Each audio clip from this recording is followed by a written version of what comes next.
ভাবুন তো, মাত্র ৩০ কোটি টাকার বাজেটে তৈরি একটি মালায়ালাম সিনেমা আর মুক্তির পর মাত্র ১৩ দিনেই আয় করেছে ২০০ কোটিরও বেশি। এটা কি সত্যিই সম্ভব? হ্যাঁ, সম্ভব হয়েছে। আর এই বিস্ময়কর কাহিনী লেখা হয়েছে লোকাল চ্যাপ্টার 1 চন্দ্রা নামের ছবির মাধ্যমে।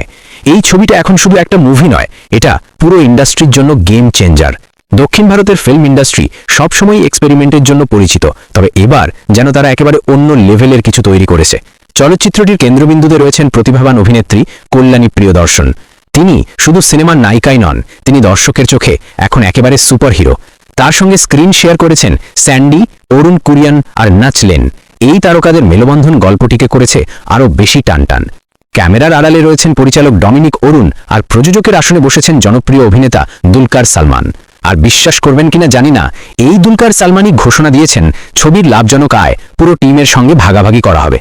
মানে পরিশ্রমে যেমন সবার ঘাম ঝরেছে, তেমনি সাফল্যের আনন্দ সবাই একসাথে ভাগ করে নেবে।